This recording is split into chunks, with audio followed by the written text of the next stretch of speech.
Hey, and welcome to my crazy sexy astrology blog and podcast and video. So I'm doing this quick introduction because for this particular episode, I had the great fortune and honor to interview sacred seduction author Kitty Cavalier. So if you don't know Kitty's work, you're going to want to know her work. She's a coach, she's a mentor, she's an author, she's a teacher, and she works with women to help them find their place in the world with sensuality and intimacy and vulnerability. But she does it not from the place of seduction as a manipulation, but rather a sort of inner seduction where you're teasing out and savoring life and finding passion and sensuality in the everyday, in the now. And I've been following her blog and her writings for probably about a year now, and she gives me so much inspiration and really in times of trouble, she gives me a lot of hope.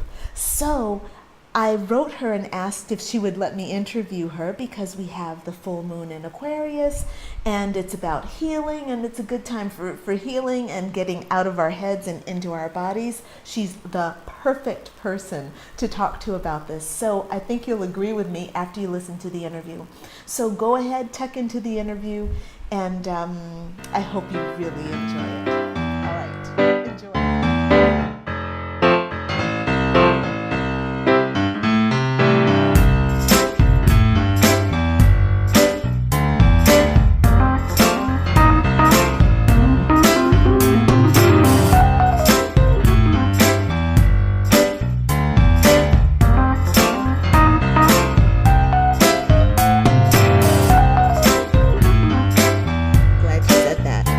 So much better. Oh my God, so much better. Hey, you know what? Technology is my friend. I swear, technology is my friend. It's just a matter of learning how to use it. Yep, it's getting intimate. Yeah. Yes, it is. It's getting intimate with your technology. I love it. Very good. And actually, I think that I'm switching my programs a little bit right now just because there's one that I think I'd prefer to use for my notes. So you have a retreat that's coming up. Will you tell me a little bit about it? And this is just for me to know for my own personal self, because it looks really beautiful. It has something to do with painting and... Oh yeah, I always think, because I'm going to Italy to do a retreat in like a month and a half, so that's like at the forefront of my mind. But that's true. I do have a art and sensuality retreat coming up. That's a collaboration with my friend Alina. And where are you located? I'm in Zagreb, Croatia. Okay, awesome. So I'm right next door. I'm just saying, I'm right next door. That could be a good retreat for me. Easy flight over to Miami. Wait, you said it's in Italy.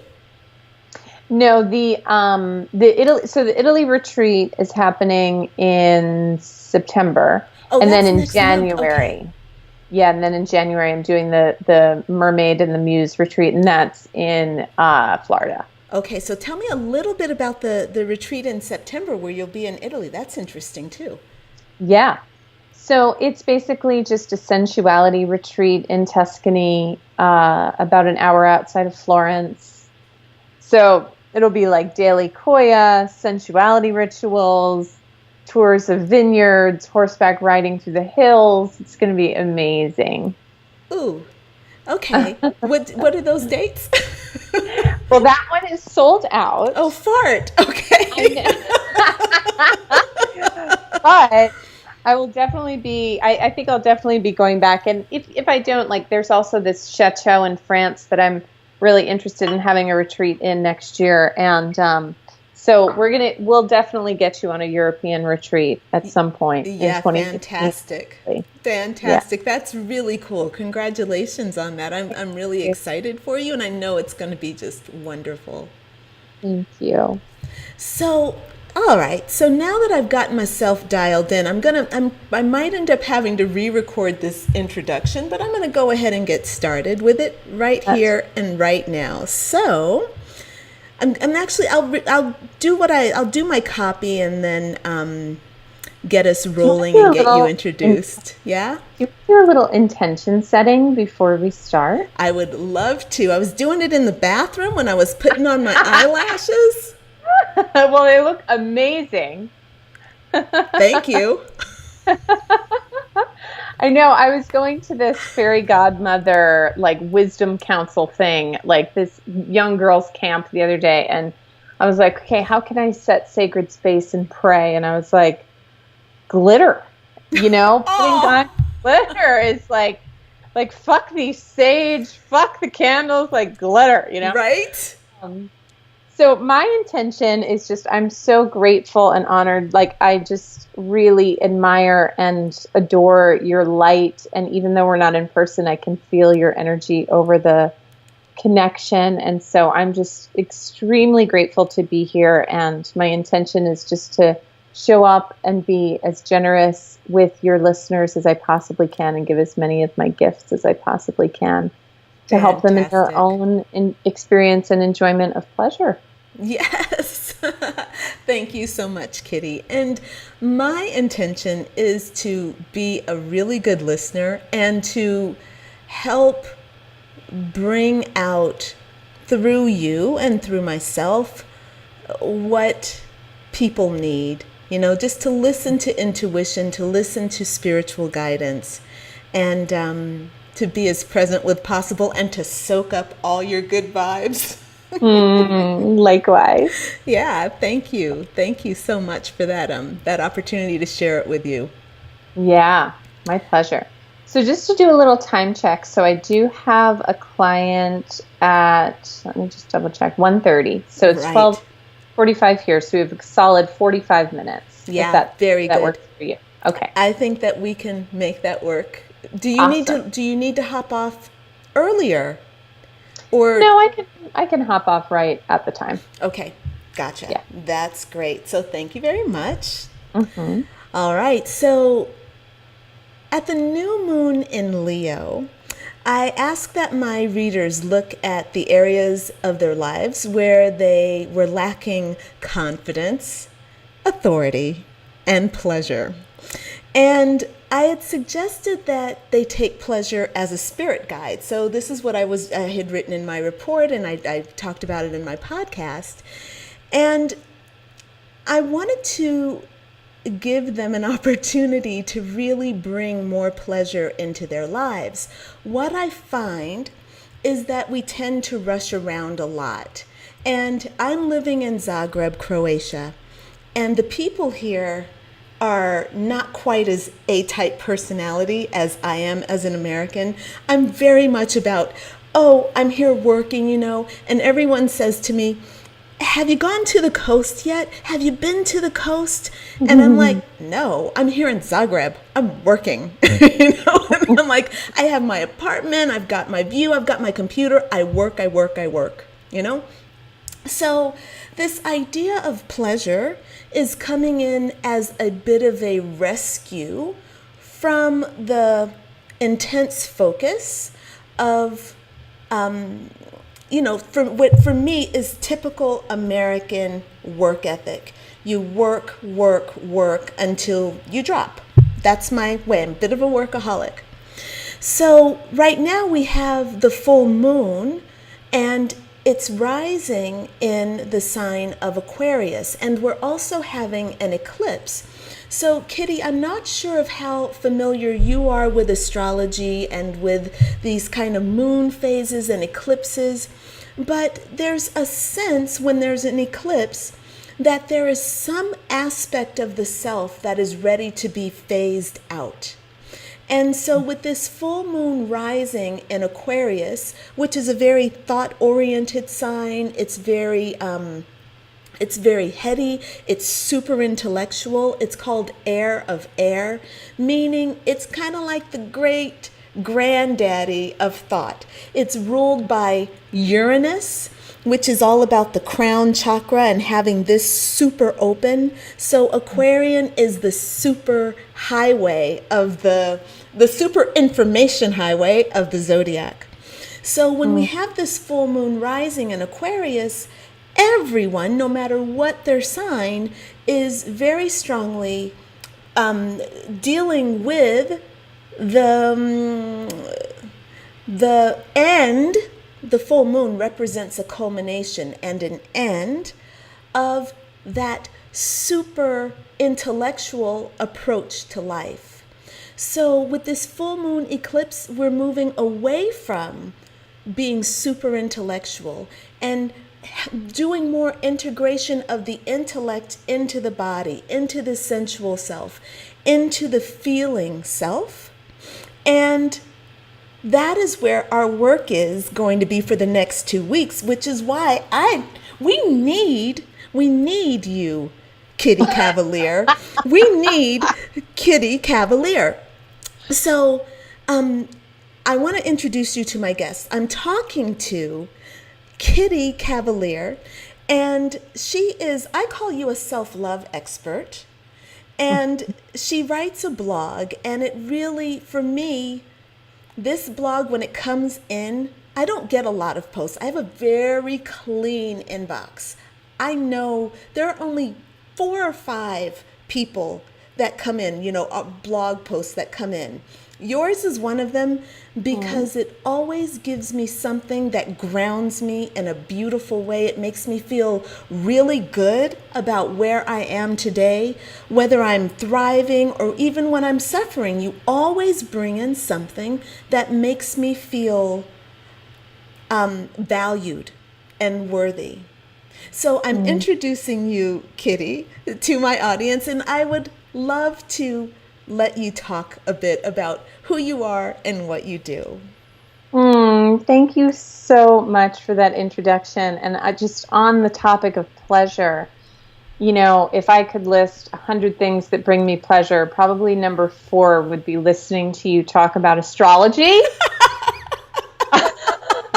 Like your beauty, your beauty and your just smile like opens my heart, and just the information, the way you present it is just so good. So thank you so much for having me. And hello, everyone. It's a real honor to be here. My name is Kitty Cavalier, and I am the author and founder of something called Sacred Seduction. And so my area of specialty is sensuality, pleasure, using the senses to connect to spirit.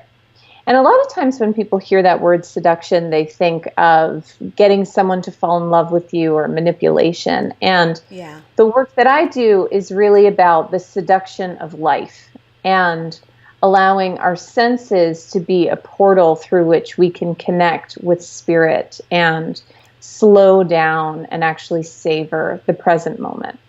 Yes, absolutely. And this is one of the reasons why actually I was attracted to your website because of the seduction of the word seduction. And I thought, okay, that's really, that sounds kind of interesting to me on a level. And you had sacred seduction. And I thought, what's she doing right there? What is she doing with that thing? And that's what actually drew me in, was because you're not about using seduction as a manipulation, but you're using it very much as a dialogue with life, as a connector, developing intimacy with life.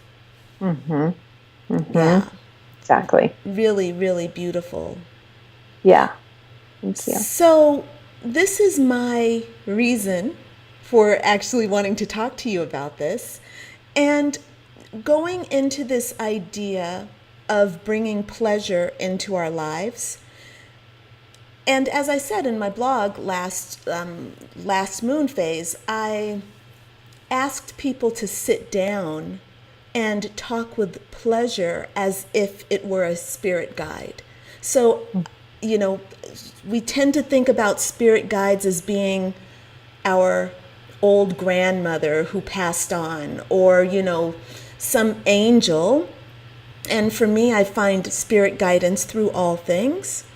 So my first question is really, if you talk about this spirit guide of pleasure, what do you think it would look like, Kitty? How does the pleasure spirit guide come to us? What form does it take? Such a good question. Well, one of the first things that comes to mind is, identifying what is pleasure. And because pleasure can be a very loaded word for a lot of us. And for most people to think of pleasure, when you think of a life led by pleasure, it's like gain 30 pounds, go into credit card debt. It's associated with simply hedonism. Yeah. But that, real, genuine pleasure is so incredibly simple. So, for example, this iced tea that, I put in a Fiesta-ware jug last night, and I put it in the refrigerator. Then this morning I have this beautiful, blend.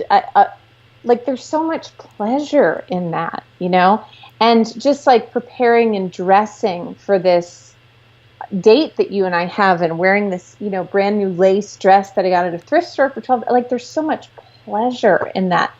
And so to me, so it's like when you hear pleasure, a lot of times the association is sex, or, eating a bunch of chocolate cake, or some other way of numbing out, using pleasure to numb out. And I know that for myself, when I use pleasure as a spirit guide, it is a way of completely tapping in and slowing down and savoring the present moment. Yes. And one of the ways that pleasure shows up for me as an actual spirit guide, as an actual embodiment, is something that I call Lady Love. So when I'm praying in the morning, it's like I call on my angels, my spirits, my guides. And then there's Lady Love, who is kind of like my French fairy godmother, and I call on her and she says, oui, oui. And, and I'm like, what? And I'm like, what is your will for me today? What would you have me do today? And, botched French accent warning alert. She usually will say something like, get out there and use that beautiful body, or something like that, something that taps me completely into my body and wants life to feel easy. Not in the sense, not in the sense of tapping out or shirking responsibility, but easy as in easily settling into authentic, genuine pleasure, which is often a lot simpler than we make it out to be. Yeah, first of all, all props to your fairy godmother, Lady Love, wonderful. The idea of ease in and of itself starts to open the door to pleasure, it seems. I can feel when you say it, when I'm looking at you here on my little computer, my computer image of you is so small, but it's, what I sense is that ease, this kind of relaxed feeling, this allowance, in this moment, as if you're embodying pleasure yourself just by being present. Mm-hmm. And I think that my next question would be about how pleasure really does serve us. Why do we need it? What is the point of it? What does it fuel within us? Do we need pleasure? Can I just work? Why can't I just work? Come on. Well, that's a really good question. So what I would respond to that question is, because I think that's a question for everyone who's listening, is why do you need pleasure? I can answer in a general sense for humankind, but I'm curious for you, why do you need pleasure? Okay, so I have a bit of a tyrant that lives inside of me that says no pleasure for you. You Mm-hmm. haven't earned pleasure, you don't deserve pleasure. I have Mm-hmm. that. It's really loud, and so I have to fight against it. And what I find is that there's a natural part of me that must have pleasure, so I take it where I can get it. For me, it usually comes in the form of food. Okay. Sorry for the interruption. There's someone. Hi, I'm doing an interview, doing a podcast. Okay, I'll see you later. Sorry.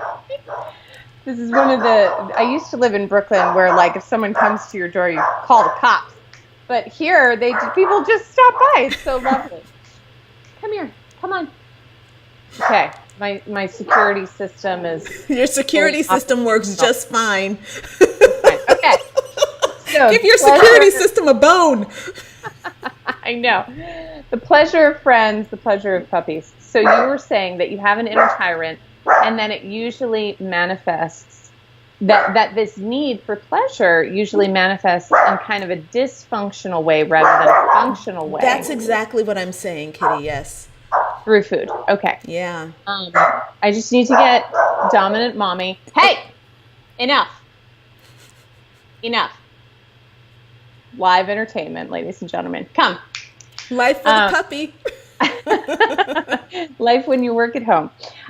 So, to answer your question, I really appreciate you sharing that very true and very, vulnerable piece of yourself that is, for me, is first of all, the connection point of pleasure. Like when we get honest, that is what sets the stage for true, genuine pleasure to be known and to come in. And why we need pleasure, in my opinion and in my experience, both for myself and for the women that I work with, is, you work really hard. Why? What's the reward for you in working hard? Well, the reward is that, work for me personally is pleasurable. Obviously, I get to interview you. That's great. But the ultimate reward is feeling worthy, feeling like I've done what I'm supposed to, and that I'm, being just raw, honest, pure. It's probably so that I don't get kicked out of society. It's like working hard for me is about having to earn my keep in the world. So one of the things that I completely relate to that, and I think we can all relate to that. And one of the things, if our listeners take anything away from this conversation, is a shifting of the paradigm that pleasure and sensuality is something that fuels our ability to create in the world rather than distracts from our ability to create in the world. Yeah. Wow. That's a big deal. I have echoes of parenting that said, if you're being still, you're not being productive, and you're wrong. And there goes my ability just to lie on the couch and just relax and feel the couch, I find that to be really valuable.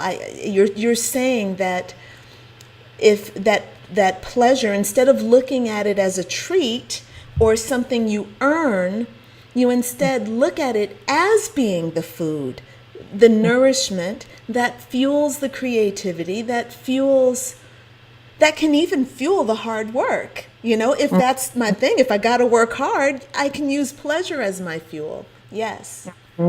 Totally. Something that I do every day is, it's been like I said, I completely relate to your experience, and to just share a bit of my own truth. For years in owning my business, I was working all the time, and pretending that I was walking my talk by using pleasure to just alleviate some of the pressure of all of this working. until I got to the state of complete and utter burnout where I just was like, what am I doing? Why am I doing this? Yes. You know?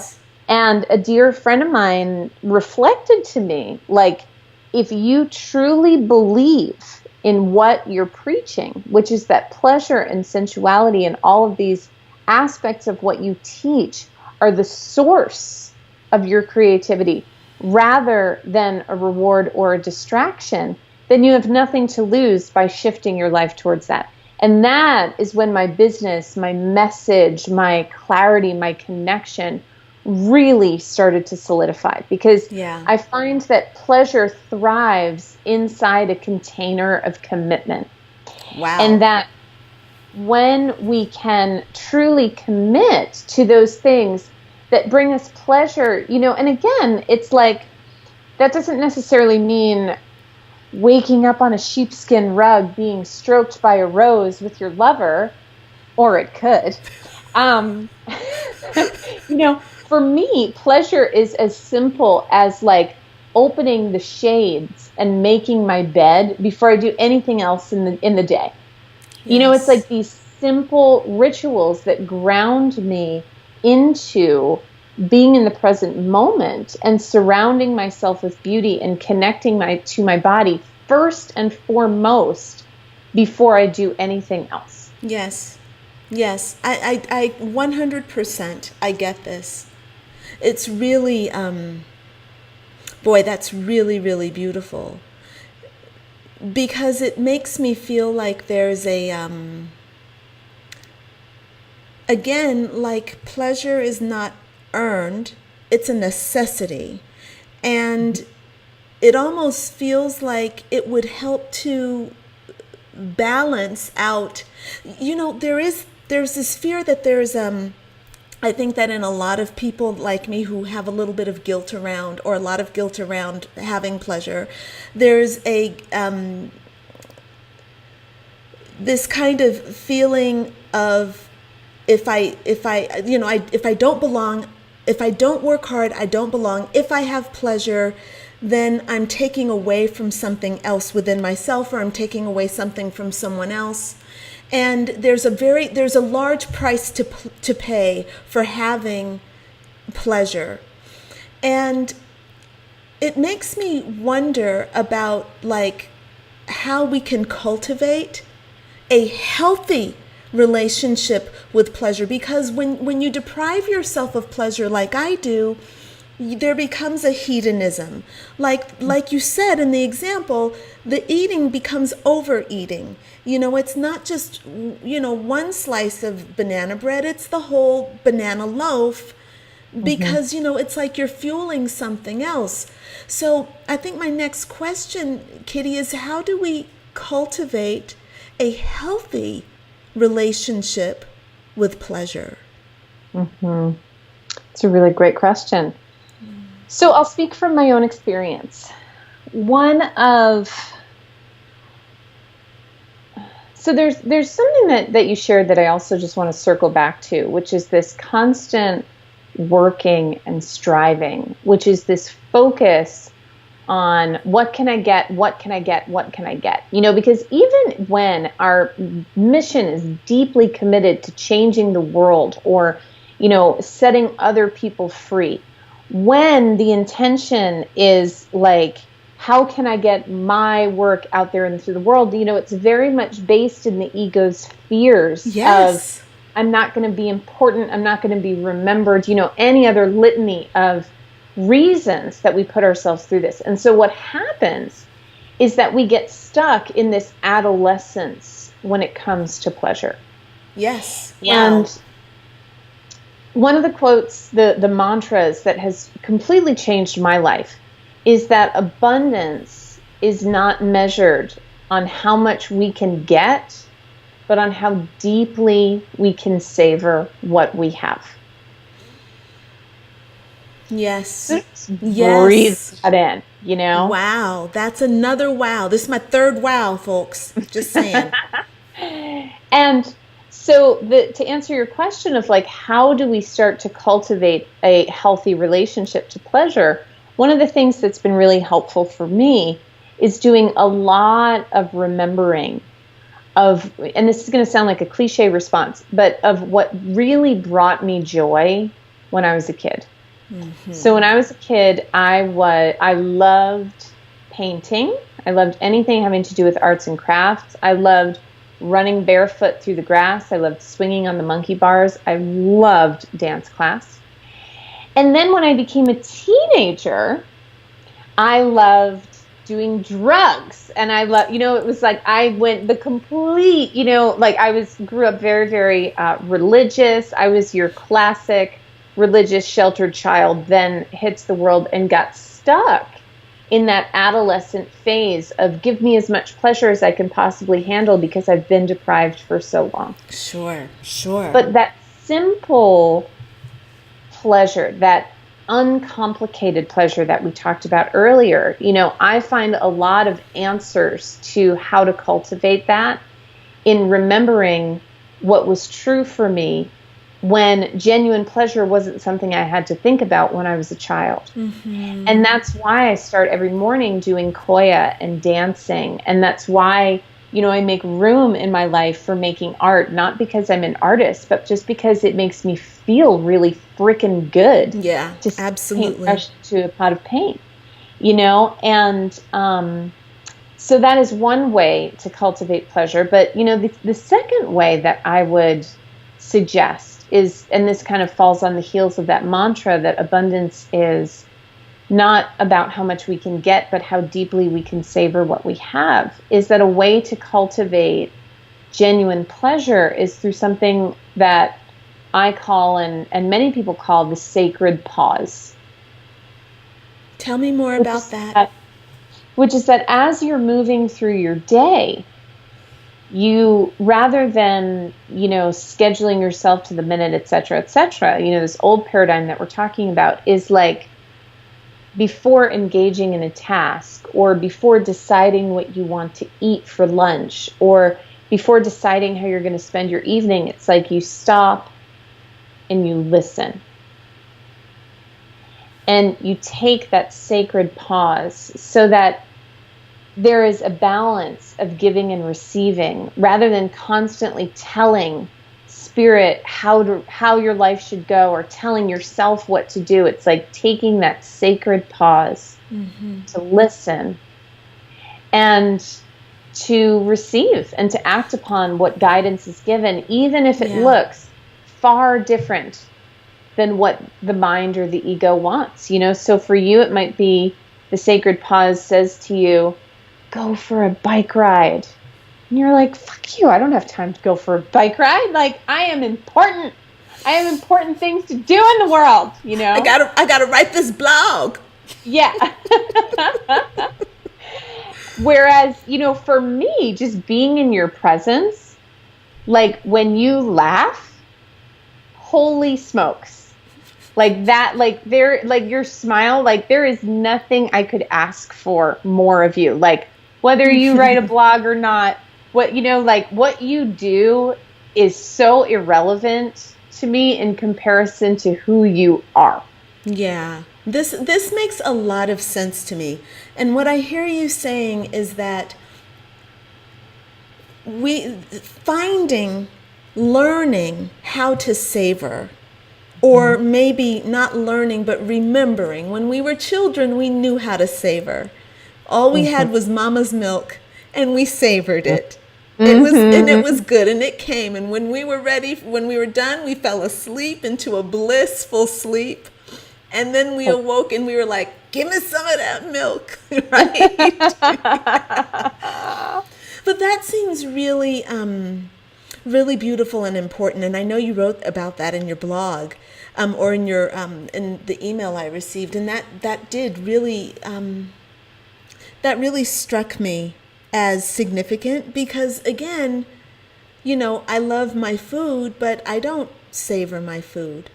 I've been savoring it more since I've been in Croatia, and I'm learning more about pleasure. I've been following your blog more, so I am slowing down. There is redemption here. There is hope in this process. But when I think about just the moments, taking that sacred pause, I take a sacred pause, but it's not really a sacred pause. It's always been a check-in with the universe because that sounds efficient. Yours sounds more flowing and sensual, like I'm going to receive. And me, I'm taking a sacred pause, universe, demanding. Totally. Totally. Totally. Very different, I think. Totally different approaches.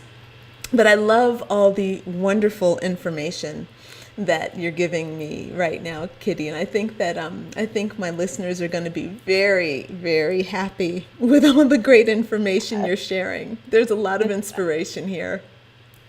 There's one more piece that I'd love to share if we have time. Please. Which is, an exercise that I do every time I teach a Koya class. Koya is a movement practice that I love. It's spelled Qoya. Every time I teach a burlesque class, every time I teach a movement class, because when it comes to pleasure, being one of your spirit guides, like where that happens is in the body. And so having a conversation about all of this is great.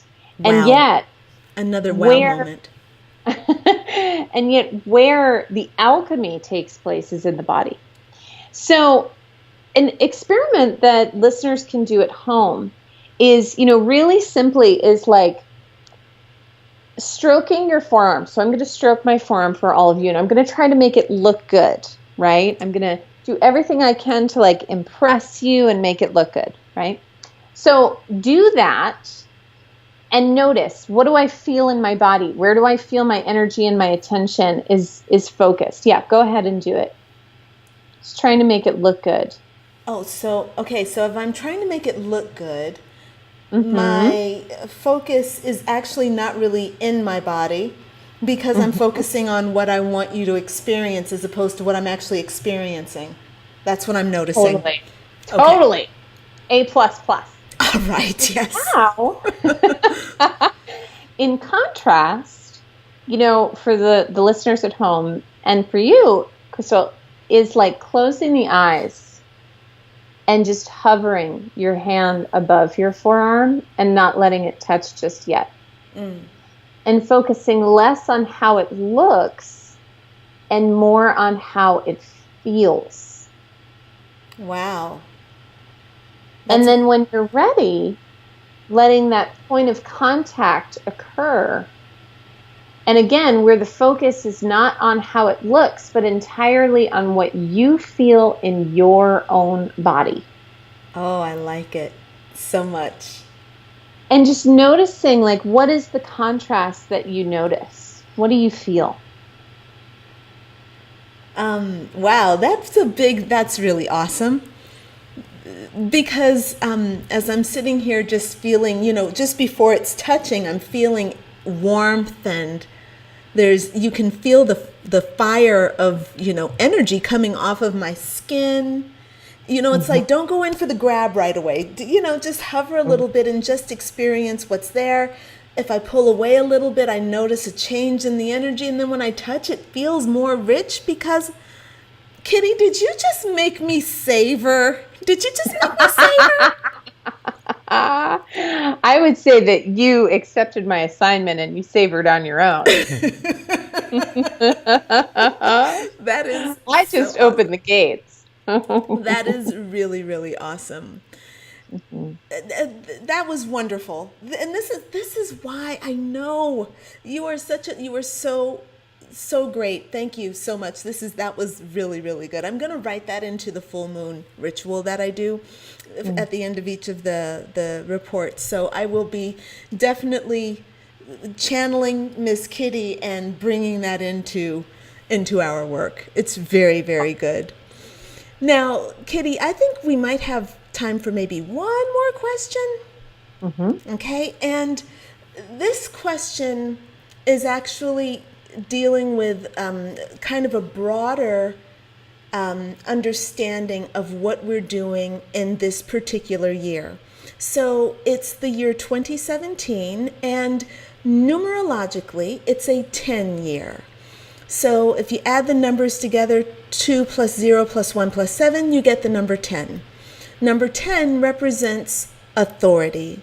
So this year is about people coming into their own personal authority.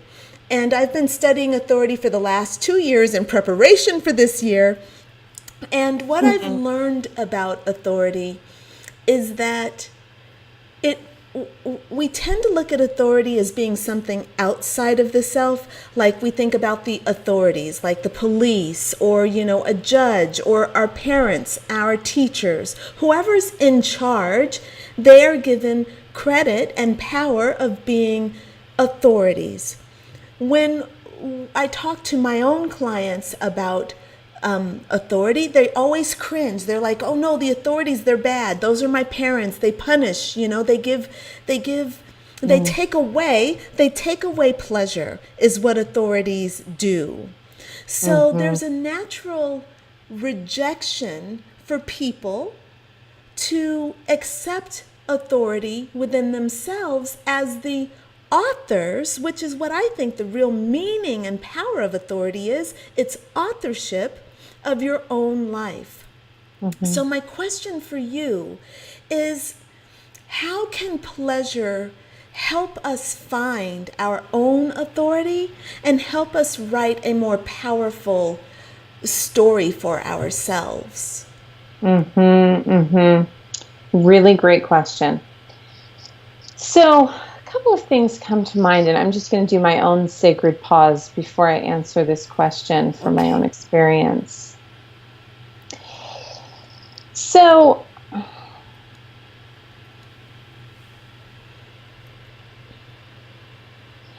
something that, became very evident to me just in watching you and participating with you and in doing that exercise is that when the focus is inward and when the focus is on how things feel rather than how they look, that in itself is reclaiming one's authority. Wow. And my work, Sacred Seduction, essentially the essence of why I do what I do is yes, to increase pleasure and freedom and relationship to the body and all of that. But, really what is the impact that I'm seeking to create? It's to help to end rape culture. And, rape culture being this entitlement to the feminine. Yes. And most of all, because I often get the question like, well, why don't you do any work with men? And the truth is, my contribution, the contribution that I hope to make to the planet is to make the world a more safe and welcoming place for the feminine to thrive in all beings. Wow. And that what is the step that is required is that for women, for the feminine, to open to our own authority around our own pleasure and sensuality. And not give that power away. And not necessarily, I don't necessarily just mean, in a sensual or sexual sense with partners or with men, but, in any way, like when I commodify myself or when I was just laying in bed this morning, like thinking about that difference between like just being and constantly doing. And that when I'm doing, I am in my own way contributing to rape culture because I'm saying, take me. My authority doesn't count. Like it's what I do. It's my ability to produce that matters.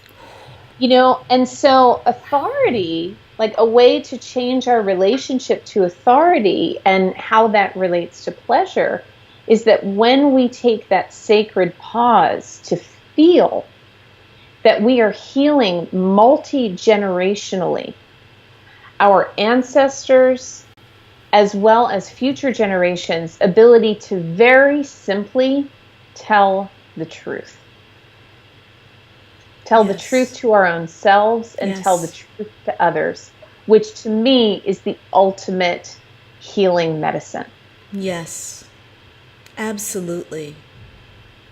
Wow, that is really That is a very powerful set of statements you just gave on so many levels, opening so many doors.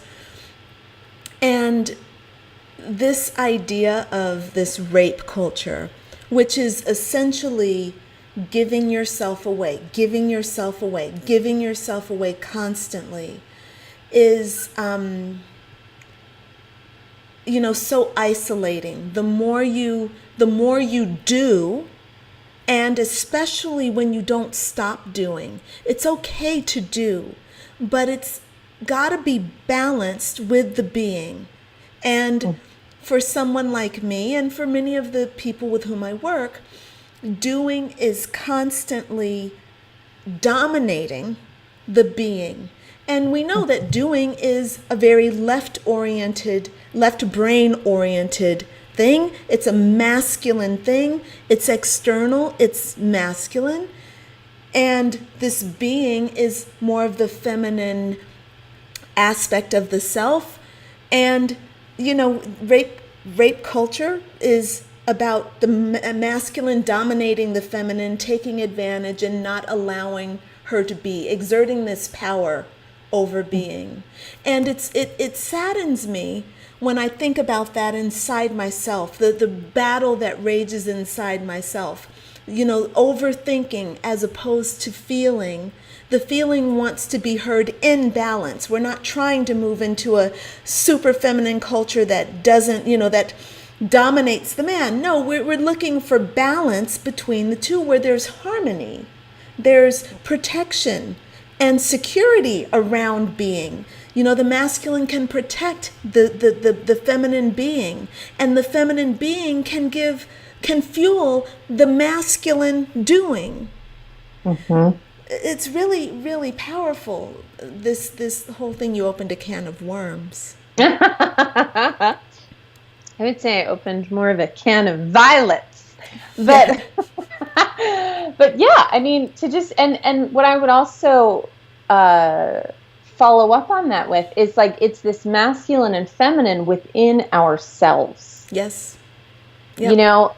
Like just yesterday I went to the woods to hike, and the first 5 to 10 minutes is always like, how much can I get out of this hike? It's always about like, what can I take? Yeah. That is rape culture defined. That is one way in which I contribute to rape culture, is walking right into the woods. What can I take from these woods? Amen. What can I bring home? But just in my own experience. And I just stopped and I paused and I was like, fuck me. What can I give to these woods? What appreciation can I give to these woods? And what gratitude for their beauty and for everything that they give to me. Like that slowing down to savor, that is where that is a very revolutionary, world-changing, multi-generationally healing act. Yes. And so it's like, to bring it kind of full circle, when we hear the word pleasure, we often think frivolity. Yes. But actually, what we're doing is we're taking a dramatic and powerful stand against how things have always been, and creating a new world for the truth of how things actually are. Yes. Wow. Really beautiful, beautiful, Kitty. And I know we need to wrap it up. So we're going to go ahead and let this really beautiful and powerful vibration opening conversation, we're going to let it rest there. And Kitty, if you will just please tell us, what's the best way to contact you and to learn about all your offerings and to get in touch with you and benefit from your services?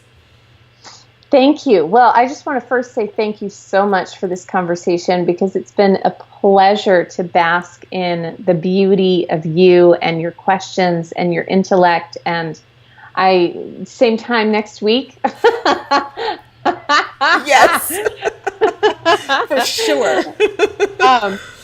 And for the listeners, if you'd like to learn a little bit more about Sacred Seduction and the different retreats and workshops and offerings that I have, you can just visit my website, which is kittycavalier.com. And when you do, you can actually download the first chapter and the introduction of my book, which is a full color 40-page PDF That's all about redefining your relationship to what seduction is and the power and the role that it can play in your life. Yeah, fantastic. And you definitely will be wanting to to join Kitty's tribe. As you can already hear, you will be awakened. You will be inspired. You will be happy. You will find pleasure. Great. So thank you so much, Kitty. And I know that I need to let you go. I appreciate you so much. So much. Thank you. I am Likewise. so happy to have had this conversation.